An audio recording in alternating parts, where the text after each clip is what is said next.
Let's go live to Ukraine and Joseph Lindsley. Joe, I had a thought, and you tell me why this makes no sense. But following the news in Israel, I was thinking, what about Russian prisoners of war being held and the possibility of a deal someday for Ukrainians that were taken by Russians, leading at some point perhaps to a ceasefire like the one in Israel? Is there anything to that idea?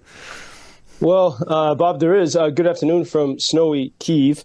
By the way, it's snowy, but we have electricity and power and peaceful skies. Good. There are obviously, throughout since the beginning of Russia's full-scale invasion, there have been several transfers of prisoners. In fact, I've met a few of them, including some British veterans who were fighting with the Ukrainians, and they were sentenced to death in Russian-controlled parts of Ukraine. But the Saudis and others negotiated, and they had a transfer of prisoners, and so that does happen now and then. But from the Ukrainian standpoint, I would say Ukrainians are not allergic, or maybe Ukrainians are averse to the word ceasefire, and that's because from 2014 to 2022, with these the so-called Minsk agreements that were sort of organized and orchestrated by the governments in Paris and Berlin and a little bit from Washington and London, Ukrainians agreed to ceasefires while Russia was occupying the Crimean Peninsula and eastern parts of Ukraine. So the Russians were already here since 2014, since that revolution of dignity when the people kicked out the pro-Russian government, and Ukrainians agreed to ceasefire. When President Zelensky took office in 2019, he was sort of this school of great hope. We can negotiate with the Russians. And the people, who were critics of Zelensky, especially in Western Ukraine, said, you're being naive. Every time you give them a ceasefire, you let Russia build up to take more territory. And that's exactly what happened. And obviously, the events of February 24th and since have really awakened people, here to realize that the ceasefire is a tactic because the enemy, if the enemy says they want to destroy you and they want to win the war, they're going to do everything they can to win. Mm-hmm. They're going to try to get the public on their side and try to destroy you. And we see, I see this happening, as we discussed a bit with Hamas, and since the Hamas attack on Israel, especially dealing with the exchange of prisoners and hostages. And for example, over the weekend, there was a New York Times headline that said, a disfigured woman whose case has become well known is among the Palestinians released from an Israeli prison. And when I saw that headline, I thought, I felt bad for that. I saw the photos of the disfigured Palestinian woman, and I said, this is terrible. Why was she languishing in the prison? The article doesn't mention it. And by the way, all the Israeli hostages are people who were innocents. They were in their houses. They were at a music festival, and they were abducted by Hamas. But the article in the New York Times contained no information about this Palestinian prisoner. And so I had to do some research, the research that you think that the reporters would do. And it turns out she was arrested by Israeli police in 2015 because she said she wanted to kill herself. So she filled her car with explosives, and the car conveniently exploded at an Israeli checkpoint. Yeah. So, these are relevant details to the story. Like this is, the Israelis were giving up, in order to get back their children and innocents. The Israelis are releasing 3 times as many people, and people who actually were convicted of horrible offenses. And so and even in our Western media, that gets missed. And so I think, as we look at what's happening in Israel, we can see why Ukrainians. They want their guys back, I'm sure that no Ukrainian soldier would want to weaken Ukraine in return for being exchanged. And of course, when you have a ceasefire, the advantage goes to the weaker side. In the case of the Israeli war, Hamas. As far as just militarily speaking, they're the weaker, and a pause lets them regroup and, re-booby trap tunnels, whatever they want to do. So, and that's why there is this push and pull about saying yes, okay, we'll extend the ceasefire. Yeah, and I think sometimes we forget that, we sort of take ourselves out of, okay, what is the larger purpose of both sides here? The same with Russia versus Ukraine. Russia wants to win, and they want to destroy Ukraine. They've been very clear about it.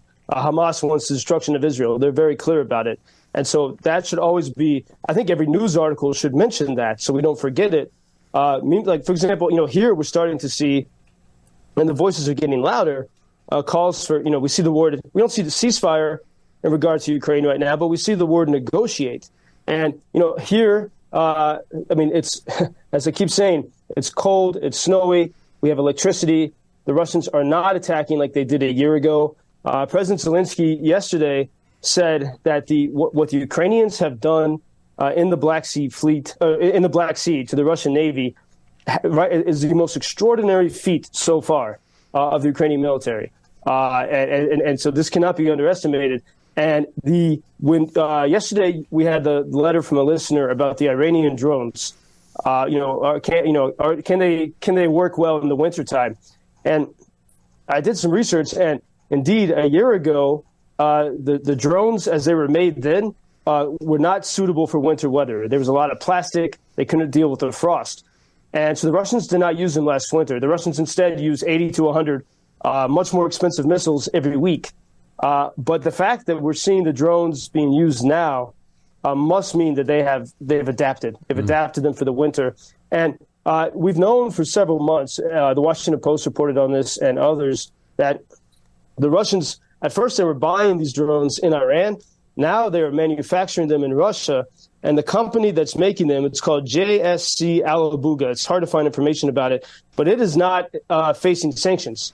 And we know exactly where these drones are being manufactured because Ukrainians do not have the long-range weapons they cannot hit that plant. Imagine just being able to destroy that could prevent these drones from attacking Ukraine. Indeed, in the night, there were 20 of the kamikaze Iranian suicide drones in Dnipro region and in parts of central Ukraine. Air defense continues to work very well. And again, I'll reiterate, there are no major Russian missile strikes, even though winter is fully here. And the infrastructure in Ukraine is working very well. Is everyone there kind of excited about the arrival of F-16s in March, Joe? Well, I wanted to say excited because when you say March, you get a heavy feeling. That's such a long way away.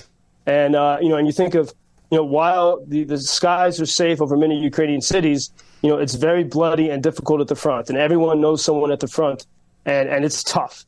And so there's a sense of why could this not have happened earlier? We have reports that Abrams and other tanks have arrived in Ukraine, and actually, despite what many commentators said, that they actually are well suited for winter weather. But why did these tanks not arrive, in the beginning of the counteroffensive? Furthermore, if the U.S. had sent those ATACMS, the long-range ballistic missiles, to Ukraine in the beginning of the summer, they could have used this for fire coverage during the counteroffensive. Instead, the Ukrainians were pretty naked out there as they were trying to demine the front lines. And so it's time and time again, I think the sense here is, why? Okay, it's great the support is coming, but it's always a little bit late.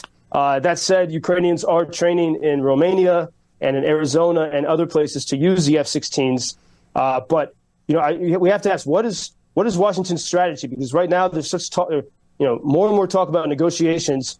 Why then are you planning to send jets in March? It's hard to figure out what Washington is thinking. I can understand the frustration. You're there. Joseph Lindsley in Ukraine. Appreciate the update as always, Joe. We'll talk tomorrow. Till tomorrow. Thank you. Thank you for introducing Ukraine on your social media pages. That's very important that much more people can get more information about the situation here and how everybody can help Ukraine to stay stronger and to save all the world. Що сказав? Well, which side are you on? На чиїй ти стороні? Come on now. Oh, which side are you on? на чій ти стороні. Ебать.